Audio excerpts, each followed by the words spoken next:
ये थे baking soda का फॉर्मूला क्या होता है NaHCO3। वो एक कैसा सॉल्ट है, एसिडिक सॉल्ट है कि वो एक बेसिक सॉल्ट है कि वो एक न्यूट्रल सॉल्ट है? बेसिक। तभी उस सॉल्ट का प्रयोग किस पर्पस के लिए किया जाता है? एसिडिटी को ठीक करने के लिए। बेकिंग सोडा में अगर टार्ट्रिक एसिड मिला दिया जाए तब वो क्या बन जाता है? Baking powder. अब बेकिंग सोडा का ही भाई कौन है? Washing soda. अब ये वॉशिंग सोडा का पहले तो फॉर्मूला मार्क कर लेते हैं कि वो फॉर्मूला क्या है। वॉशिंग सोडा का फॉर्मूला होता है Na2CO3। अब इस फॉर्मूले में तुम्हें जो मैंने बोला था डॉट नहीं बोलना, दिख रहा है? वो डॉट लिखा हुआ दिख रहा है और फिर क्या लिखा हुआ है? H2O। तो उसको रीड कैसे करते हैं? उसे ऐसे रीड करते हैं Na2CO3 H2O। ठीक है, उसमें डॉट वगैरह उस चीज़ को नहीं बोलते। तो वो जो पीछे में H2O लिखा रहता है ना, उसकी क्वांटिटी वेरी कर सकती है। जैसे हो सकता है तुम्हें स्कूल वगैरह में कॉपर सल्फेट दिखाएं, पर्पल कलर का, ब्लू कलर का। कॉपर सल्फेट की अगर फॉर्मूले की बात करें तो कॉपर सल्फेट का फॉर्मूला होता है CuSO4 5H2। मतलब ऐसा कुछ कंपलसरी नहीं है कि एक H2O चाहिए, वो 2H2O 3H2O 10H2O 5H2O 50H2O पता नहीं कितने भी H2O उस यूनिट के साथ अटैच हो सकते हैं। इसका मतलब ये नहीं है कि वॉशिंग सोडा रखा हुआ है उसके ऊपर जाके हमने एक H2O का बूंद या पार्टिकल डाल दिया, ये नहीं है। जैसे यूजुअली अगर तुम कपड़ों के ऊपर पानी डालोगे तो तुम्हारे कपड़े क्या हो जाएंगे? गीले हो जाएंगे, वेट हो जाएंगे। तो एक इंसान को ऐसा लग सकता है कि Na2CO3 में अगर मैं H2O डालूंगा या H2O डला हुआ है तो वो H2O वेट है, वेट। ऐसा नहीं है, वो H2O उसे गीला नहीं कर रहा। देखो बहुत अलग चीज़ें होती हैं। किसी भी चीज़ के अंदर पानी डालना, उसे गीला करना इज़ अ डिफरेंट थिंग। और किसी भी चीज़ के अंदर पहले से पानी का मॉलिक्यूल प्रेजेंट होना, जैसे Na2CO3 में जो Na है वो भी तो एक एटम है, CO3 वो भी क्या है? एटम्स है। तो H2O भी उनमें क्या है? बस एक ग्रुप ऑफ एटम है। तो जब इस तरीके का पानी का मॉलिक्यूल H2O मॉलिक्यूल किसी फॉर्मूलेज में ऑलरेडी अटैच होता है, बट उसके अटैचमेंट से वो पर्टिकुलर केमिकल वेट नहीं होता, बस वो उसके साथ उसके स्ट्रक्चर में क्या होता है? अटैच। तो उस चीज़ को हम लोग क्या कहते हैं? Water of crystallisation.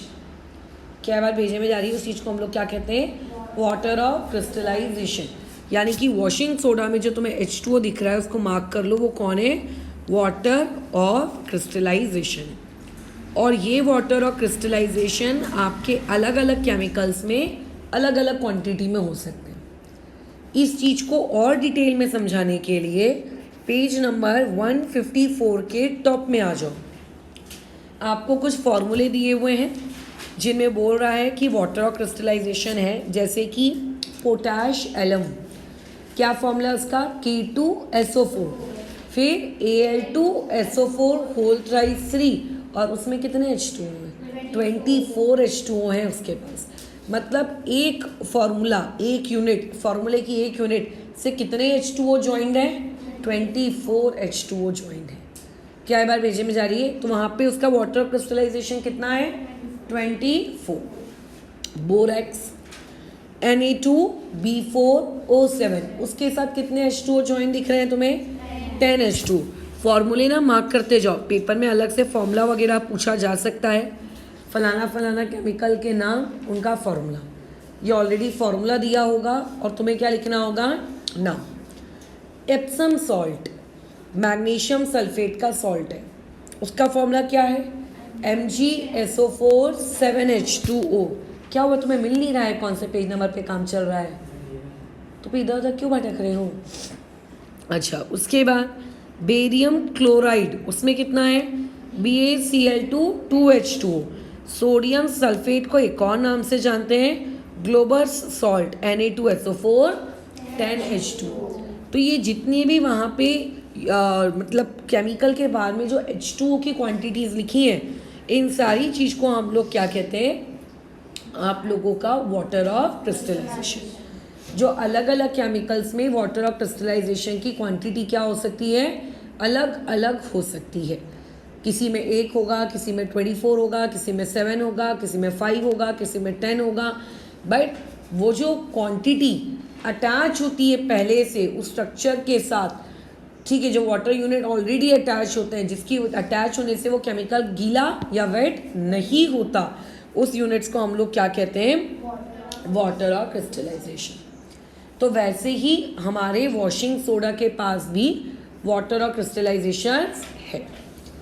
अब उसी देखो वाटर ऑफ क्रिस्टलाइजेशन के पैराग्राफ को पहले कंप्लीट करते हैं, फिर वापस से वॉशिंग सोडा में आएंगे। नीचे उन्होंने 1-2 वाटर ऑफ क्रिस्टलाइजेशन के तुमको एप्लीकेशन दिए हुए हैं। बोल रहा है कि जो एलम है, जिसका फॉर्मूला सबसे स्टार्टिंग में लिखा है K2SO4 Al2SO4 whole thrice 3 24 H2O, इसे हिंदी भाषा में कहते हैं फिटकरी। देखिए फिटकरी, देखिए जैसे कभी शेविंग वेविंग करते वक्त कट लग जाए, एक ऐसा शाइनी सा वाइट कलर का पत्थर टाइप होता है, ऐसे ऐसे रगड़ो, क्या कहते हैं उसको, अच्छा टूडी, ओके। हिंदी में तो मुझे पता है फिटकरी, और मराठी में चलो टूडी कहते हैं। अब जो भी होगा, उसका एक और जगह इस्तेमाल होता है। जैसे किसी ने मान लीजिए पानी निकाल के घड़े में रखा है, तो फिटकरी को उसमें डाल दो, सारा जो भी गंदगी होता है, गंदगी में नहीं कह रही कि नाले के पानी में डाल दो, बट जो कई बार साफ़ पानी हमको दिखता है, बट एक्चुअल में उस साफ़ पानी में भी बहुत सारे डस्ट पार्टिकल्स होते हैं, तो आप फिटकरी को डाल दो तो सारा का सारा आपका पानी के अंदर जितना भी इम्प्यूरिटी है वो क्या हो जाएगा, एकदम हट जाएगा। हट जाएगा का मतलब कि फिटकरी उनको सबको खा जाएगा क्या, नहीं, पानी के अंदर से सारी इम्प्यूरिटी को एक जगह वो क्या कर लेगा, एक जमा कर लेगा नीचे, और बाद में फिर आप उस पानी को क्या कर लो, छान लो। ठीक है, ये इस्तेमाल होता है फिटकरी का, एलम का। तो वही देखो सेम चीज़ नीचे तुम्हारी बुक में लिखा है कि एलम को हम लोग कहाँ किस पर्पज़ के लिए यूज़ करते हैं। एलम को यूज़ किया जाता है वाटर प्यूरिफिकेशन के लिए, क्योंकि उसके अंदर एक प्रॉपर्टी होती है, और उस प्रॉपर्टी का नाम क्या है, कोएगुलेशन। कोएगुलेशन बेसिकली एक टर्म है जो कि आप 12th स्टैंडर्ड में और डिटेल में पढ़ोगे, सरफेस केमिस्ट्री नामक एक चैप्टर आता है। बट अभी के लिए तुम कोएगुलेशन का मतलब ये समझ सकते हो, झुंड बनाना, जमा करना, इकट्ठा करना, कलेक्ट कर लेना, उसको हम लोग क्या कहते हैं, कोएगुलेट। जैसे जब दूध जमा हो जाता है एक साथ तो क्या बन जाता है, दही, है ना, जम गया वो, तो that is known as coagulate होना, जम जाना। तो एलम के अंदर ये प्रॉपर्टी होती है कि वो क्या करता है, इम्प्यूरिटीज़ जो कि वाटर में प्रेजेंट है जितनी भी, उन्हें एक जगह इकट्ठा करके कहाँ जमा कर देता है, बॉटम में। और बाद में बोलो क्या करता है, बॉटम में जब ये सारी इम्प्यूरिटीज़ जमा हो जाती हैं तो आप उन्हें छान लो, और वो आपके क्या हो जाता है, काम आ जाता है, और वाटर क्या हो जाता है, साफ। फिर नीचे देखो एक और इम्पॉर्टेंट चीज इंसान के बारे में लिखा है, ब्लू विट्रियोल।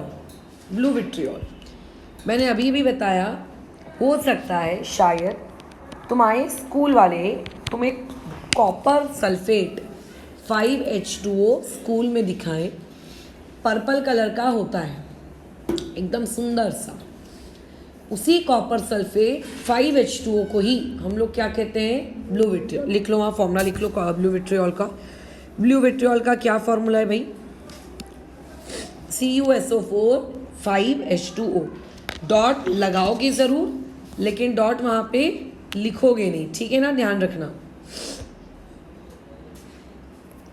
अच्छा, अब इसको किस पर्पज़ के लिए काम में लाया जाता है, जब हम ब्लड टेस्ट करते हैं, ब्लड टेस्ट में अगर ये पता लगाना है कि भाई किसी को अनीमिया मतलब खून की कमी तो नहीं है, तो उस चीज़ को पता लगाने के काम कौन आता है, ब्लू विट्रियोल। क्या किया जाता है, आगे पढ़ो। फिर नेक्स्ट उसने बोला है, जो हमने सेकेंड केमिकल पढ़ा ऊपर, बोरैक्स, उस बोरैक्स के मिक्सचर को हम यूज़ करते हैं ग्रेप्स, मस्क मेलन किसे कहते हैं, खरबूज, एक तरबूज होता है, एक खरबूज होता है, तरबूज ग्रीन ग्रीन कलर का होता है, और खरबूज जो छोटा छोटा सा आता है जो स्किन कलर का येलोइश कलर का दिखता है ना, हाँ उसको कहते हैं मस्क मेलन। इन सारे फ्रूट्स के साथ अगर बोरोडेक्स और ब्लू विट्रियोल को मिक्स कर दिया जाए तो ये किसके जैसे काम आता है? एज अ फंगीसाइड, मतलब इनके ऊपर फिर फंगस का अटैक नहीं होगा, इनमें कोई फंगल इन्फेक्शन इनको नहीं पकड़ेगा। तो वो जो आखिरी के दोनों पैराग्राफ हैं उन्हें बहुत अच्छे से मार्क करके रखो, वो तुम्हारे वाटर और क्रिस्टलाइजेशन के क्या हैं? एप्लीकेशंस हैं। 1 मार्क के लिए, 2 मार्क के लिए एप्लीकेशंस आ सकते हैं, यूजेस आ सकते हैं किस चीज़ के? वाटर और क्रिस्टलाइजेशन के। क्या ये बात भेजे में गई? तो अभी वाटर और क्रिस्टलाइजेशन क्या होता है ये तो समझ में आ गया है। अब वापस से आते हैं back to our baking soda and washing soda. तो हम लोग वॉशिंग सोडा पढ़ रहे थे। वॉशिंग सोडा के पास ऑलरेडी बोलो क्या है? वाटर और क्रिस्टलाइजेशन है। खैर चलो, वॉशिंग सोडा का फॉर्मूला पता चल गया। थोड़ा सा उसके नाम का पोस्टमार्टम करते हैं। वॉशिंग सोडा को अगर तुम तोड़ोगे तो उसके अंदर से 2 चीज़ें मिलेंगी। Na2CO3 किन किन चीज़ों से बना होगा? Na+ और किससे बना होगा? CO3 2-। Na को कहते हैं सोडियम और CO3 2- को क्या कहते हैं? कार्बोनेट। तो इसीलिए वॉशिंग सोडा का नाम क्या बनेगा? Sodium carbonate. मैंने तुम्हें आज वो जिगजैग करके होमवर्क दिया था, तो जिगजैग वाला करने के लिए तुमने वो चार्ट यूज़ किया होगा चैप्टर नंबर 4 या 5 में, जहाँ भी वो चार्ट है। उस चार्ट को जब तुमने इस्तेमाल किया होगा तो चार्ट में अलग अलग चीज़ों के ऊपर पावर लिखी होगी, किसी पे -2 किसी पे -3, याद है ना? तो बस CO3 कौन होता है? कार्बोनेट। और Na कौन होता है? सोडियम। इसीलिए वॉशिंग सोडा का नाम क्या होता है? Sodium carbonate. अब भाई ये भी तो एक प्रकार का सॉल्ट ही है, और मैंने कल ही बताया था सॉल्ट कैसे बनते हैं। जब एसिड और बेस आपस में रिएक्ट करते हैं, एसिड बेस की रिएक्शन होगी, सॉल्ट बन जाएगा। तो इसका मतलब सॉल्ट बनाने के लिए एक एसिड चाहिए और सॉल्ट बनाने के लिए एक बेस चाहिए। बट यहाँ पे हमें ऑलरेडी बना बनाया सॉल्ट दिया है। हमें बोलो क्या करना है? हमें ये सोचना है कि कौन सा एसिड लेंगे और कौन सा बेस लेंगे कि ये वाला सॉल्ट बना होगा। सॉल्ट में जो सामने का हिस्सा होता है वो कहाँ से आता है? बेस से। सॉल्ट में जो पीछे का हिस्सा होता है वो कहाँ से आता है? एसिड से। तो अगर वहाँ पे Na लिखा है, Na2CO3 में अगर Na लिखा है तो Na कहाँ से आया है? बेस से। कौन सा बेस होगा जिसने Na को लाया होगा? NaOH, very good. और CO3 ये डेफिनेटली कहाँ से आया होगा? एसिड से। कौन सा एसिड? H2CO3। यही एसिड अपन ने कल बेकिंग सोडा किस में भी लिखा था। अब NaOH जो होता है वो एक स्ट्रॉन्ग बेस है। कैसा बेस है? वो एक स्ट्रॉन्ग बेस। जो तुम्हारा H2CO3 है वो कैसा वाला एसिड है? Weak acid. अब बताओ, अगर स्ट्रॉन्ग बेस और वीक एसिड आपस में रिएक्ट करेंगे तो क्या होगा? सॉल्ट बनेगा, बिल्कुल बनेगा, जो कि बना भी। और सॉल्ट का नाम क्या है इस केस में? Washing soda. लेकिन वो सॉल्ट के अंदर किसकी प्रॉपर्टीज होंगी? एसिड वाली कि बेस वाली कि किसी की नहीं? बेस वाली। क्यों बेस वाली? क्योंकि बेस स्ट्रॉन्ग है। तो इसका मतलब ये सॉल्ट कैसे नेचर का है? बेसिक नेचर का सॉल्ट है। क्या यहाँ तक बात समझ में आई? अब देखो कहीं ना कहीं लिखा होगा ज़रूर कि बेसिक नेचर का है। देखो प्रॉपर्टीज एंड यूजेस में आ जाओ। Litmus has blue colour in its aqua solution. दिख रहा है?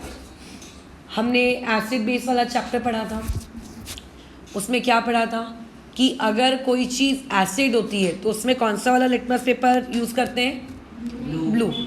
और अगर कोई ब्लू वाला रेड में चला जाता है, और अगर कोई चीज़ बेस है तो कौन सा इस्तेमाल करेंगे? Red.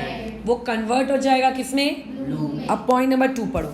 Litmus has a blue colour, मतलब लिटमस का ब्लू कलर हो गया उसके सोल्यूशन में डालने से, वॉशिंग सोडा के सोल्यूशन में डालने से। घर में जो तुम्हारा सर्फ का डब्बा है उस सर्फ का जब झाग बना लोगे और लिटमस पेपर उसमें डालोगे तो लिटमस पेपर ब्लू कलर का ब्लू ही रहेगा, बट रेड कलर वाला ब्लू हो जाएगा। ये बताता है कि हमारा जो सॉल्ट है वो कैसा है, बेसिक है। तो उस पॉइंट नंबर 2 के बाजू में ब्रैकेट में लिख देना कि इस पॉइंट नंबर 2 से ये समझ में आता है कि हमारा सॉल्ट कैसा है, बेसिक। देखो हमारे सिलेबस में ना सिर्फ 4 ही सॉल्ट है, table salt, washing soda, baking soda और ब्लीचिंग पाउडर। टेबल सॉल्ट तो हम लोगों का क्या हो गया है, neutral. Washing soda baking soda का क्या हुआ था, बेसिक। और ये भी क्या है, बेसिक। अभी तक दोनों हमारे बेसिक आए। फिर नेक्स्ट में बोल रहा है कि वॉशिंग सोडा दिखता कैसा है। देखो इस पर्टिकुलर पॉइंट नंबर 1 में बोला है कि वॉशिंग सोडा वाइटिश होता है और ओडरलेस होता है रूम टेम्परेचर पे। बट अगर तुम अपने घर में इस्तेमाल होने वाले डिटर्जेंट, देखो वॉशिंग सोडा मतलब डिटर्जेंट, ठीक है, वॉशिंग सोडा मतलब डिटर्जेंट पाउडर। तुम अगर अपने घर में इस्तेमाल होने वाले अलग अलग कंपनी के अलग अलग ब्रांड के डिटर्जेंट पाउडर खोलोगे, फॉर एग्जांपल सर्फ एक्सेल खोलना, तो सर्फ एक्सेल के अंदर वो कंप्लीट वाइट नहीं दिखता, उसमें तुम देखोगे थोड़ा थोड़ा सा पर्पल कलर के, गुलाबी कलर के छोटे छोटे दाने दिखते हैं, वो कंपनी वाले डालते हैं। फिर कई वॉशिंग सोडा के अंदर से प्यारी प्यारी खुशबू भी आती है, कई के अंदर से हो सकता है नहीं भी आती होगी। जैसे टीवी में ऐड आता है 100 नींबुओं की शक्ति, तो किसी के अंदर से लेमन वाली स्मेल आ रही है, किसी के अंदर से फ्लावर वाली स्मेल आ रही है। तो एक्चुअल में ये जो सारे कलर और जो स्मेल होते हैं ये कंपनी वाले डालते हैं, ठीक है, हमें अट्रैक्ट करने के लिए। बट रियलिटी में वॉशिंग सोडा यानी कि डिटर्जेंट ये क्या है, एक कलरलेस चीज़ है, वाइट कलर का दिखता है बेसिकली, और इसके पास किसी भी प्रकार का कोई भी स्मेल नहीं होता। तो पॉइंट नंबर 1 में से वो 2 चीज़ें अंडरलाइन करो कि वो एक वाइटिश है, और दूसरा अंडरलाइन करो कि वो ओडरलेस है, जो रूम टेम्परेचर पे किसी भी प्रकार का कोई भी स्मेल नहीं देता है। बराबर। अच्छा, वॉशिंग सोडा ऑब्वियस है, वॉशिंग सोडा इसका नाम है तो उसको एक ही पर्पज़ के लिए यूज़ किया जाएगा, क्या, कपड़े धोने के लिए। मुझे नहीं लगता कि वॉशिंग सोडा से कोई बर्तन वर्तन धोता है, बट स्टिल वॉशिंग सोडा का पर्पस मेनली क्या है, फॉर कपड़े धोना है। तो वही पॉइंट नंबर 4 में भी उसने लिख दिया है।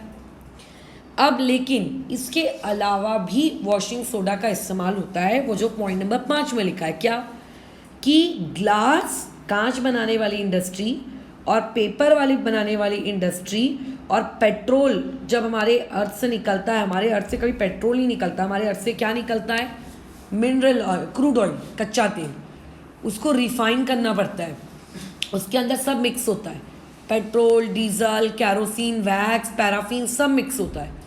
उसको एक बड़े से मशीन में डालकर अलग अलग टेम्परेचर में से अलग अलग चीज़ें निकालनी पड़ती हैं।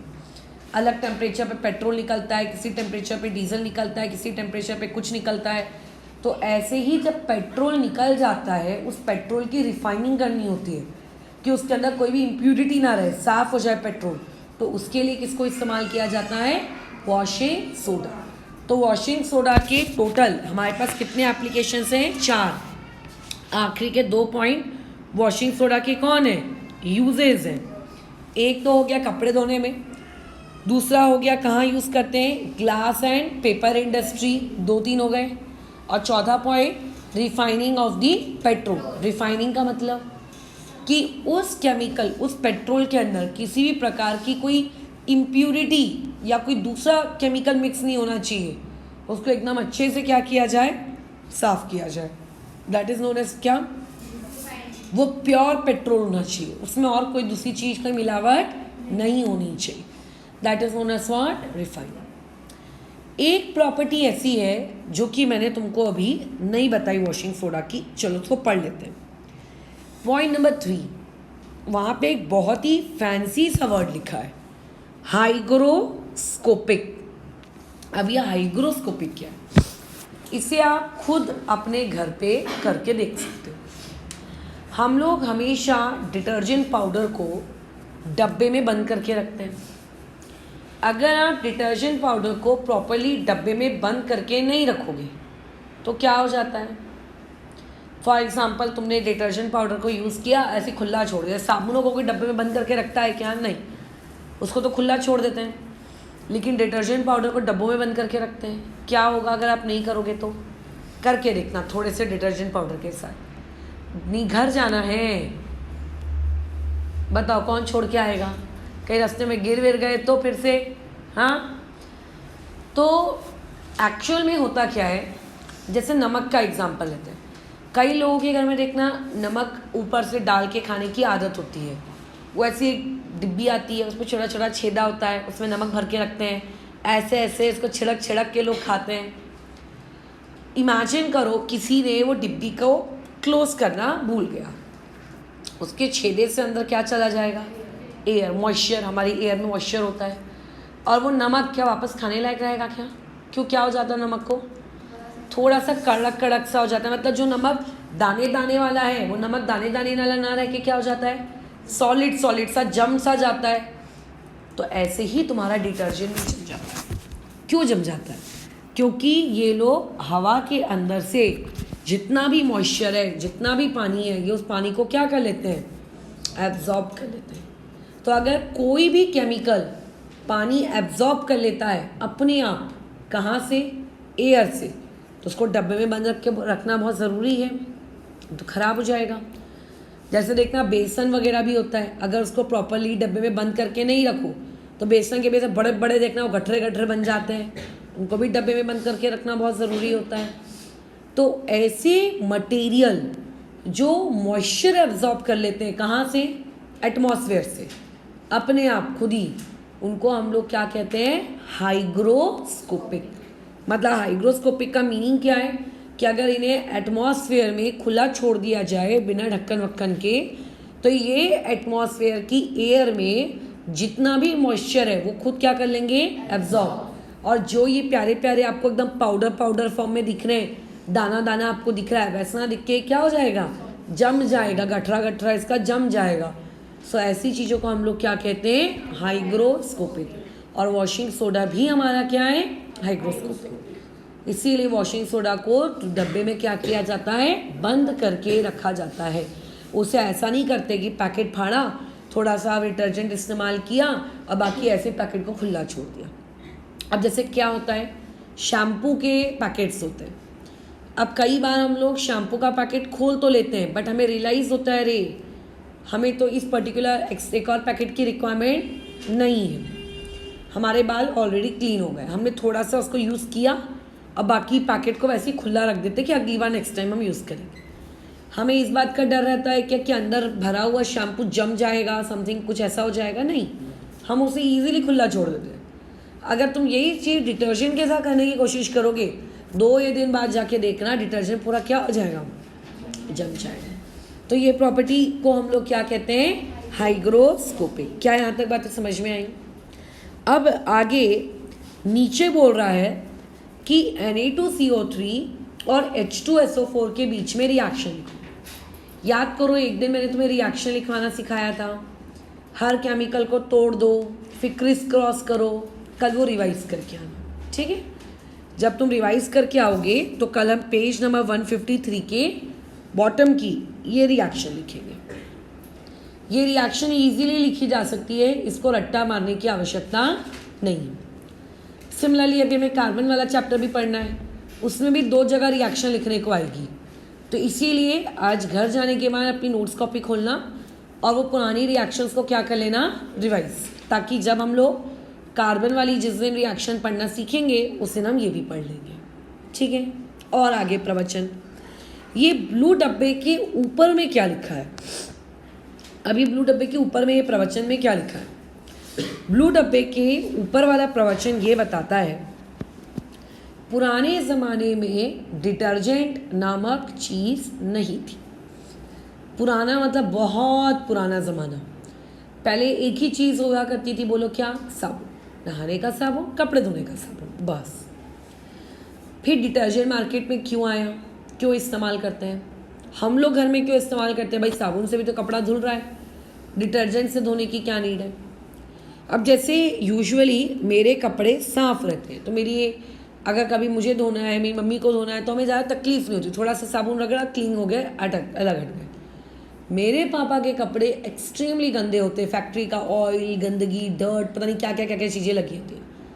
ऐसे एकदम खतरनाक गंदे वाले कपड़े अगर आप साबुन से धोने की कोशिश करोगे, क्या वो जल्दी क्लीन हो पाते हैं? क्या नहीं। इन्हें डिटर्जेंट के पाउडर का झाग बनाकर भिगा कर रखते हैं, फिर डिटर्जेंट से धोते हैं। तो सोप और डिटर्जेंट में बेटर क्लींजिंग प्रॉपर्टी बोलो किसकी है? डिटर्जेंट की है। बट भाई डिटर्जेंट का जन्म क्यों हुआ? What is the reason behind?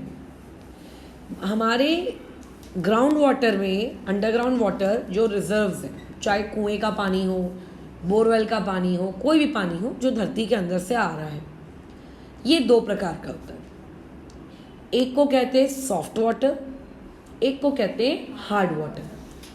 Soft और हार्ड वाटर का ये मतलब नहीं है कि तुम चबा रहे हो तो तुम्हें पीने में हाँ ये पानी थोड़ा कड़क कड़क लग रहा है, हाँ ये पानी जल्दी इजीली गले से, ऐसा कुछ नहीं। हार्ड या सॉफ्ट आप बोलते क्यों? वो ये कहता है कि किसी भी पानी में आप क्या करो, साबुन से कपड़े धोने की कोशिश करो।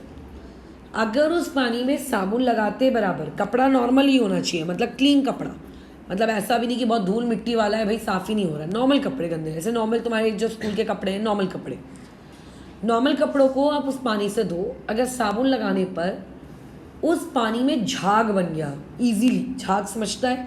इंग्लिश भाषा में झाग को लेदर कहते हैं, लेदर। अगर इजीली लेदर बन गया है, वो LEATHER वाला लेदर नहीं, LATHER वाला लेदर, झाग बन गया, तो उस पानी को क्या कहते हैं? Soft water.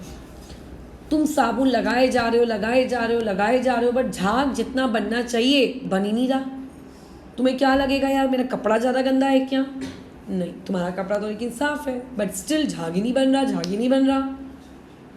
तो ऐसा पानी जिसमें झाग इजीली नहीं बनता, उसको हम लोग क्या कहते हैं? Hard water. अब ऐसे में कपड़ा भी साफ़ नहीं होगा, सिर्फ क्या बर्बाद होगा? साबुन। क्या करें?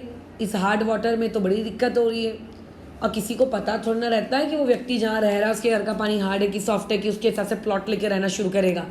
ये देख के ना लोग रहते हैं, अब रहना है तो रहना है। अब मान लो हमारे एरिया का पानी हार्ड है, मान लो बहुत समस्या हो रही है कपड़े धोने में, तो दो ऑप्शन है हार्डनेस को भगाने के, एक परमानेंट ऑप्शन और एक टेम्पररी ऑप्शन। टेम्पररी ऑप्शन ये कहता है पानी को उबाल लो। जब आप पानी को उबाल लेते हो और उस गर्म पानी से, उबले पानी से जब आप कपड़े धोगे तो हार्ड वाटर किस में कन्वर्ट हो जाएगा? Soft water.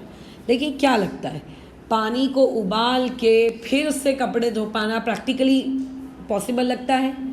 अगर जिसके घर में एक आधी उसको नैपकिन धोना है वो एक अलग बात है, लेकिन अगर किसी को बहुत कपड़े धोने हैं तो क्या सब बड़ा सा चूल्हा जला के गंज भर के पानी उबालेगा वो इंसान और फिर कपड़े धोएगा? ऐसा तो नहीं हो सकता।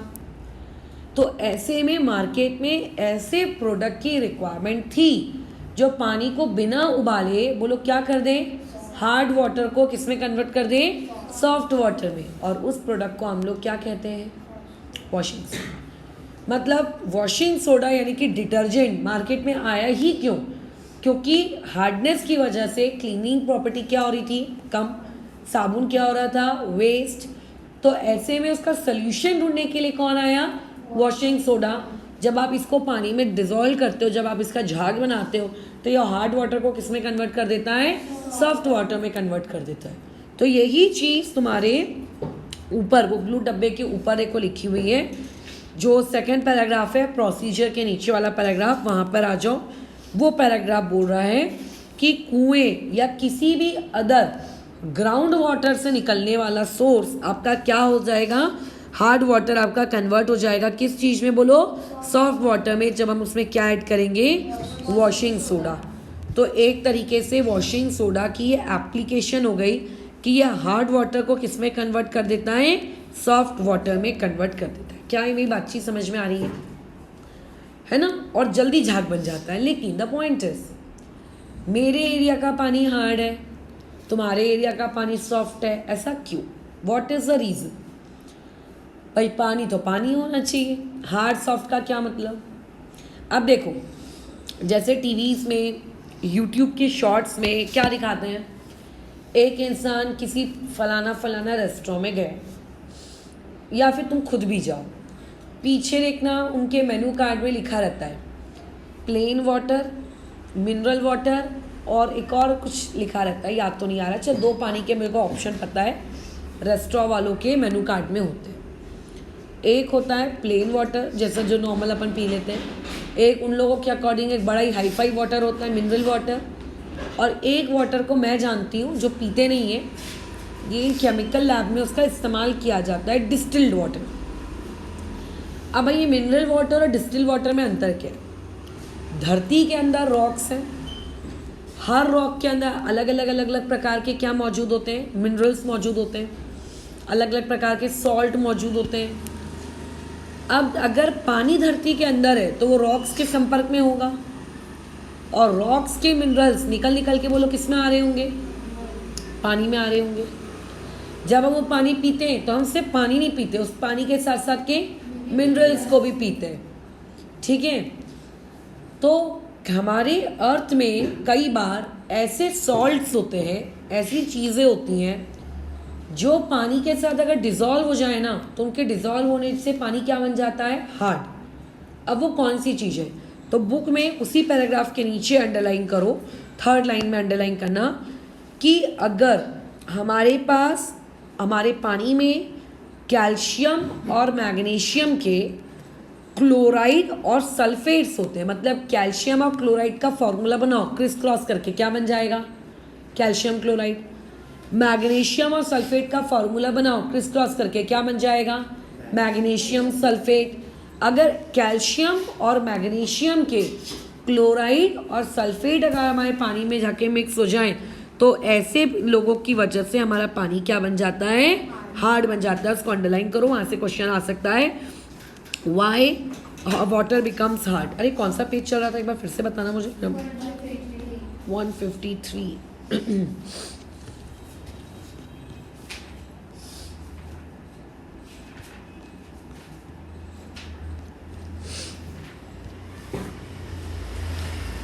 ठीक है, तो उसको अंडरलाइन कर लो, वहाँ से क्वेश्चन आ सकता है कि क्यों आपका वाटर एक हार्ड होता है, या हार्डनेस ऑफ वाटर किस रीज़न की वजह से होती है, इस टाइप से क्वेश्चन आ सकता है। मतलब क्या सारे सॉल्ट की वजह से पानी हार्ड हो जाता है? क्या नहीं, सिर्फ कैल्शियम और मैग्नीशियम के क्लोराइड एंड सल्फेट्स की वजह से ही क्या हो जाता है?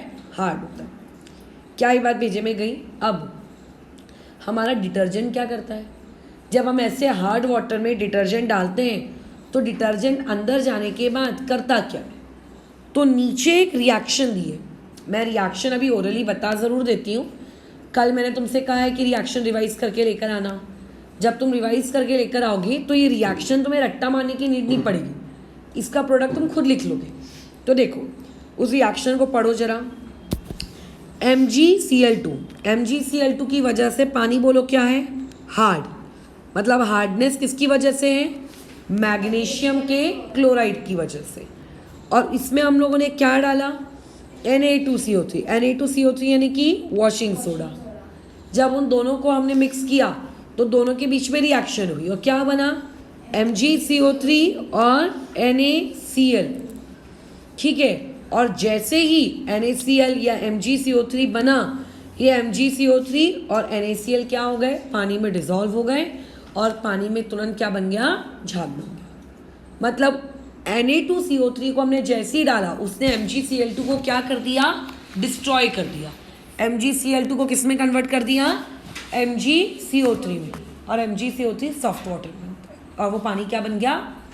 सॉफ्ट वाटर में। क्या बात भेजे में गई? यानी कि मैग्नीशियम के क्लोराइड को किस में कन्वर्ट कर दिया गया? मैग्नीशियम के कार्बोनेट में। हमें मैग्नीशियम से दिक्कत नहीं है, मैग्नीशियम तो अच्छा है, हम ऐसा पानी पियेंगे तो हमारी बॉडी में मैग्नीशियम जाएगा। दिक्कत उसके क्लोराइड से है, तो उसी क्लोराइड को किस में कन्वर्ट कर दिया गया? कार्बोनेट में कन्वर्ट कर दिया। यहाँ तक बातचीत क्लियर है? फिर नीचे के पैराग्राफ में आ जाओ।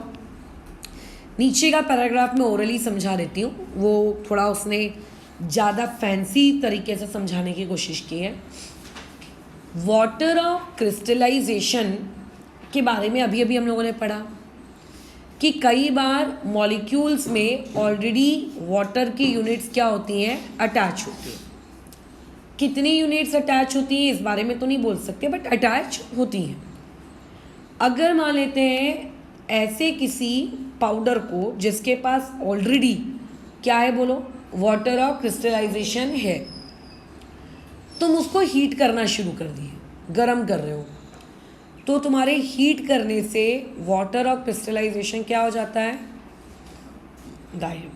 भाई अगर तुम्हारे भीगे हुए कपड़ों को तुम धूप में रख देते हो तो पानी क्या हो जाता है, इवेपोरेट हो जाता है। तो तुम उसको ऐसे ही समझ सकते हो कि जब हम हीट एनर्जी देते हैं तो उसके अंदर का जो वाटर है वो टूट के चला जाता है।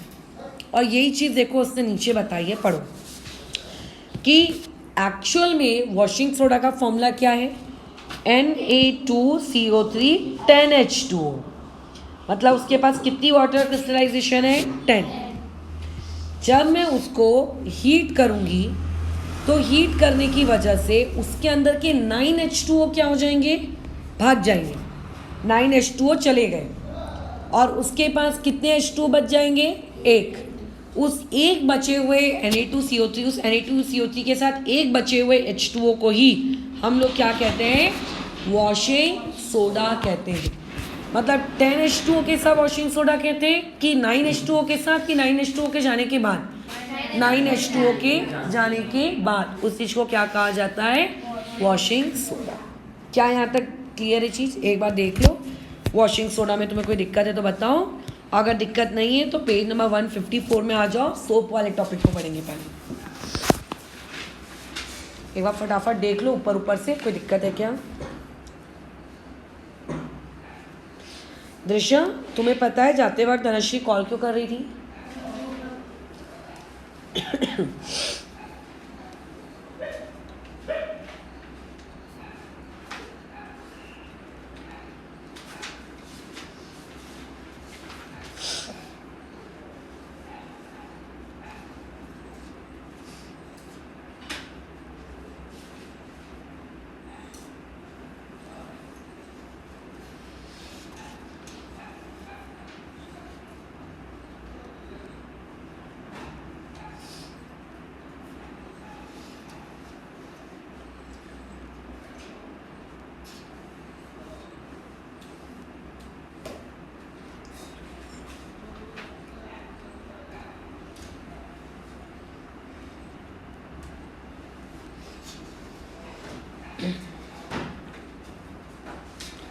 क्या कोई डाउट है तुम्हें? देख लो एक बार, बताओ।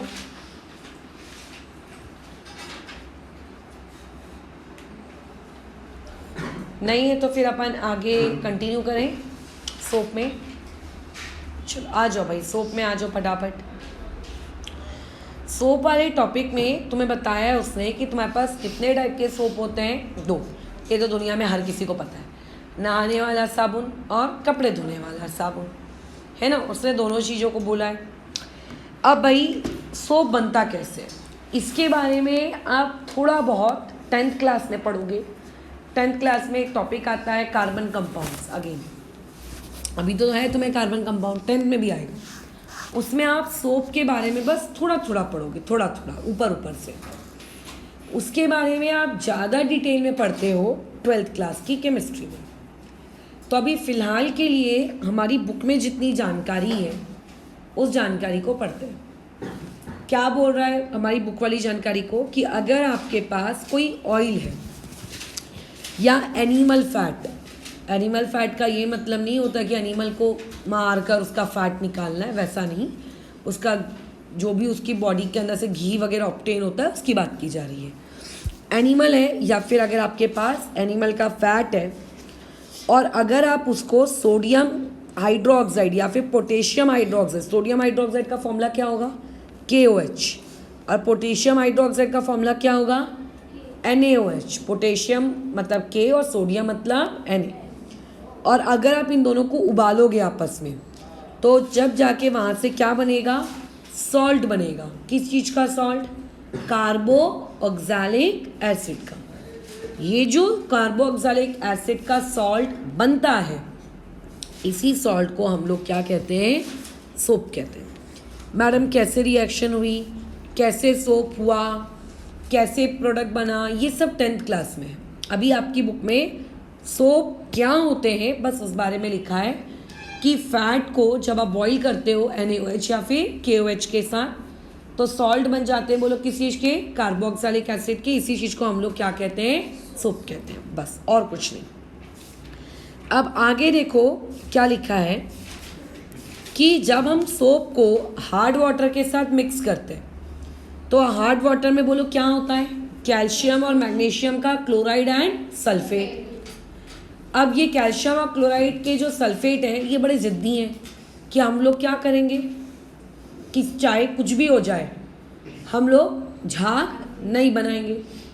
और सोप के अंदर क्या कोई ऐसी चीज़ है जो उसके क्लोराइड को हटा दे या उसके सल्फेट को हटा दे? नहीं। इसीलिए सोप कब काम नहीं करता? हार्ड वाटर के केस में काम नहीं करता। नीचे एक डिस्टिंग्विश दिया है बेथिंग सोप और वॉशिंग सोप के बीच में। बोल रहा है कि नहाने वाले साबुन को बनाने के लिए अच्छी हाई क्वालिटी के फैट और ऑयल का इस्तेमाल किया जाता है और कपड़े धोने वाले साबुन को बनाने के लिए लो क्वालिटी के फैट और ऑयल का इस्तेमाल किया जाता है। ये एक डिस्टिंग्विश हो गया। और क्या डिस्टिंग्विश अपन लिख सकते हैं यहाँ पर बाथिंग सोप और वॉशिंग सोप के बारे में? क्या? हाँ, जब अपन नॉर्मल अपने नहाने वाले साबुन को हार्ड वाटर से मिक्स करेंगे तो वो उतना ज़्यादा इफ़ेक्टिव नहीं होगा, वो लेदर नहीं बनाएगा। लेकिन कपड़े धोने वाला तो फिर भी बना लेगा। मैं ये नहीं कह रही बहुत ज़्यादा बनाएगा, क्योंकि उसकी भी एक लिमिट है। तभी तो वो लोग कौन आया? डिटर्जेंट। लेकिन नहाने वाले सोप और बाथिंग सोप, कपड़े धोने वाले सोप, दोनों में क्या डिफरेंस है? नहाने वाला सोप लेदर नहीं बना पाता है ज़्यादा हार्ड वाटर के साथ, और आपका बेथिंग सोप वॉशिंग सोप वो बना लेता है। ठीक है, तो कल की लर्निंग ये तुम्हारे लिए डिस्टिंग्विश है। ये बेथिंग सोप और वॉशिंग सोप के बीच का डिस्टिंग्विश याद करोगे।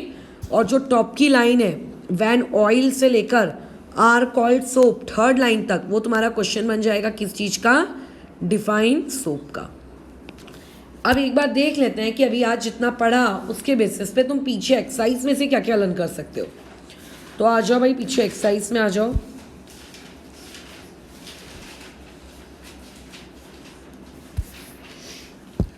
क्वेश्चन नंबर 4 का बी लर्न कर सकते हो कि कुएं का हार्ड वाटर वॉशिंग सोडा डालने पे सॉफ्ट क्यों हो जाता है। क्वेश्चन नंबर 4 का सी कर सकते हो कि हार्ड वाटर में सोप प्रेसिपिटेट बना लेता है। प्रेसिपिटेट मतलब आपको ऐसा एक काला काला ग्रे कलर का चिकना चिकना सा कुछ दिखेगा, लेकिन झाग नहीं दिखेगा। उसको स्कम कहते हैं बेसिकली। वो क्यों बना लेता है? ये दो याद कर सकते हो। और क्या याद कर सकते हो तुम? क्वेश्चन नंबर 5 का बी याद कर सकते हो। What is meant for water of crystallisation, ये चीज़ याद कर सकते हो। और क्या कर लोगे? बस इतना ही। ये तुम्हारा आज मिनिमम 5 आंसर तुम लर्न कर लेना। जो टॉपिक जिसे बढ़ाकर हो जाए उसका उसी में लर्न करके ख़त्म करो। ठीक है, अब हमारा एक ही टॉपिक बचता है, कौन सा? Bleaching powder. ब्लीचिंग पाउडर को चलो कल करते हैं। कल लेकिन रिएक्शन रिवाइज करके आना। तो कल हम लोग ब्लीचिंग पाउडर भी ख़त्म करेंगे। और कौन सा स्कूल में चैप्टर चल रहा है? Carbon compounds, sound. अच्छा, लेकिन कार्बन कंपाउंड करवा दिया ना उन्होंने। ठीक है, तो अपन फिर कार्बन कंपाउंड को इसके बाद ही शुरू कर लेंगे। ठीक है, तो कार्बन कल जब तुम रिएक्शन रिवाइज करके आओगे तो कार्बन कंपाउंड में पेज नंबर 145 में और 146 में एक दो रिएक्शंस हैं, वो रिएक्शंस भी कल की कल हो जाएंगे। क्या ये बात भेजे में गई है? तो कल ब्लीचिंग पाउडर ख़त्म करने के बाद कार्बन कंपाउंड स्टार्ट कर लेंगे। ठीक है।